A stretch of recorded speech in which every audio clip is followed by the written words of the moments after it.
ہر شخص چاہتا ہے. دیکھیں میرے پاس جو کیسز آتے ہیں نا, کبھی کبھار دل چاہتا ہے ان سب کو میں کتاب میں لکھوں.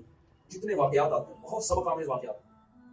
جتنے نوجوان میرے پاس آ چکے ہیں جو خودکشی کرنے جا رہے تھے, پھر ان کو خیال ہوا کسی نے روک لیا, بعد میں ہسٹری چیک کی, پتا چلا کہ بھائی ان کی خواہش تھی کروڑپتی بننا, اور چند دنوں میں کروڑپتی بننے کے چکر میں جو پیسہ جتنا تھا وہ بھی گنوا دیا.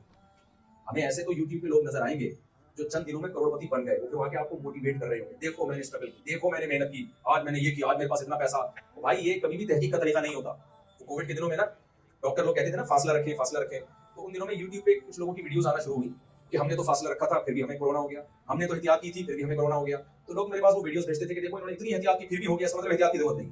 میں نے کہا کبھی بھی کسی چیز پہ ایسے تحقیق نہیں ہوتی. تحقیق کا طریقہ یہ ہے کتنے لوگوں نے بے احتیاطی کی اور کتنے لوگوں نے احتیاط کی. تو بے احتیاطی والوں میں کورونا کا ریشو کتنا ہے اور احتیاط والوں میں یہ ریشو کتنا ہے, وہ سارا ڈیٹا جب تک کلیکٹ نہیں ہوگا اس وقت تک آپ اپنی تحقیق کو تحقیق نہیں کہہ سکتے. ایسے تو بہت ساری مثالیں ہیں, بہت سے لوگوں نے احتیاط کی ٹرک کے نیچے آ گئے, دیکھیں مر گئے. بہت سے لوگوں نے احتیاط کی پھر بھی مر گئے وہ.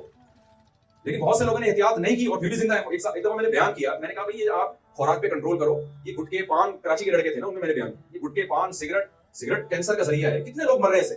تو ایک صاحب بیان کے بعد ہے کہ میرے نانا جو ہے 90 سال کے ہو گئے, گٹکا بھی کھاتے ہیں اور چین اسموکر ہے, دیر دن سگریٹ بھی پیتے ہیں, گٹکا وہ کھاتے ہیں, نسوار وہ کھاتے ہیں, پان وہ کھاتے ہیں, اور آج بھی اپنے پاؤں پہ چل کے بازار جاتے ہیں.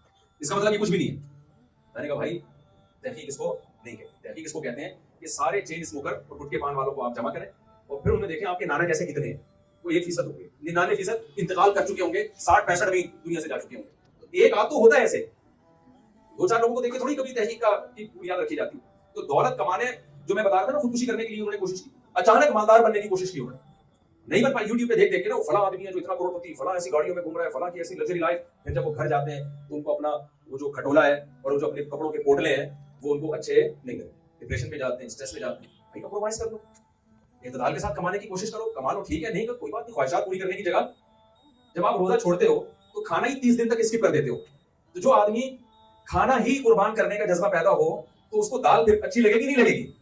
کیا تو جب میرے اندر یہ کنٹرول ہے کہ میں کھائے بغیر زندہ رہ سکتا ہوں, تو اگر دال مل رہی ہے تو پھر زیادہ بڑی نعمت ہے. جب بھی انسان اپنے سے کم کا سوچتا ہے نا تو جتنا مل رہا ہوتا ہے اس پہ وہ خوش ہوتا ہے, اور جب اپنے سے اوپر کا سوچنا شروع کر دے گا تو اسٹریس اور ڈپریشن کے علاوہ کچھ بھی حاصل نہیں ہو.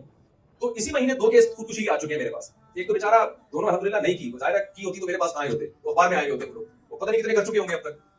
تو آج نوجوانوں میں کیا ہے, ہم نے پیسہ کمانا ہے, پیسہ کمانا ہے, نہیں کما پاتے. بھائی یہ تو اللہ کی طرف سے ہوتا ہے, کوئی کما لیتا ہے کوئی نہیں. تو آپ کیوں قناعت سے کام نہیں لیتے, اپنی خواہشات کو محدود کیوں نہیں کر لیتے؟ آپ کیوں نہیں کہہ لیتے کہ اگر میرے پاس پیسے نہیں ہیں تو کوئی بات نہیں, میں رکشے میں چلا جاؤں. لیکن جو رمضان میں آپ کو روزہ میں کھانا پینا چھڑوایا جا رہا ہے نا, تو اللہ نے اس کی حکمت یہ نہیں بتائی تاکہ تمہارے اندر کم کھانے کی عادت پیدا ہو جائے. یہ حکمت نہیں بتائی. اللہ نے حکمت بتائی لعلکم تتقون, ہر قسم کی خواہش کو کنٹرول کرنے کی عادت پیدا ہو جائے. اگر تمہارے یہ خواہش ہے کہ تمہیں لینڈ کروزر میں گھومنے کا شوق ہے اور پیسے نہیں ہے تو تمہیں اپنی اس خواہش پہ کنٹرول کرنے کی عادت پڑ جائے. اگر تمہاری یہ خواہش ہے کہ میں 1 کروڑ روپے مہینے میں کمایا کروں اور نہیں کما پا رہے تو تمہیں اپنے اس خواہش پہ کنٹرول کرنے کا تمہارے اندر طاقت پیدا ہو جائے. جتنا ہے اس پہ راضی ہو جاؤ. کھانا چھڑوایا جا رہا ہے, مقصد صرف کھانا چھڑوانا نہیں ہے, مقصد ہے آپ کو آپ کی مرضی کے خلاف چلنے کی عادت پڑ جائے. میں سمجھا پا رہا ہوں اپنی بات نہیں سمجھا پا. تو اب کرنا کیا ہے رمضان میں؟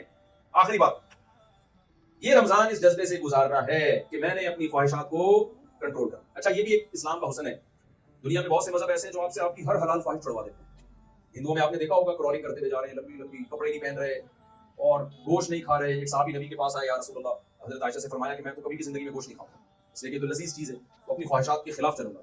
تو آپ صلی اللہ علیہ وسلم نے اس عمل کو پسند نہیں کیا, اس لیے کہ اسلام یہ دین فطرت ہے. اللہ تعالیٰ کہتے ہیں یہ چیزیں میں نے تمہارے لیے پیدا کی, تو میرا مقصد تمہیں یہ چیزیں چھڑوانا نہیں ہے. مقصد یہ ہے کہ ان چیزوں میں پڑھ کے اللہ کو نہ بھول جاؤ اور ان چیزوں میں پڑھ کے خواہشات کے غلام نہ بن جاؤ.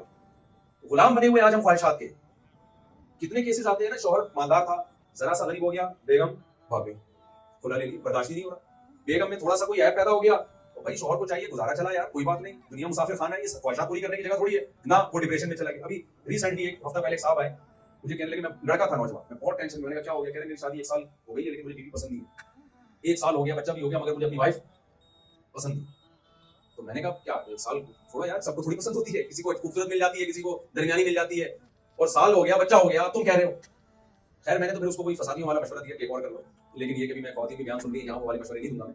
لیکن وہ اتنی ڈپریشن میں اتنی اسٹریس میں, بھائی اس کی علامت ہے کہ آپ دنیا کو خواہشات کی جگہ سمجھتے ہو. میں نے کہا یار جب تمہاری بہن بیٹی ہو اور بہنوں 1 سال کے بعد بولے مجھے آپ کی بہن پسند نہیں آ رہی, اور طلاق دے کے گھر بٹھاتے ہو, کیا گزرے گی باپ کے اوپر؟ آج کل طلاق یافتہ لڑکیوں کا ہماری سوسائٹی میں کیا اشر ہوتا ہے, گزارا چلاؤ بھائی نا.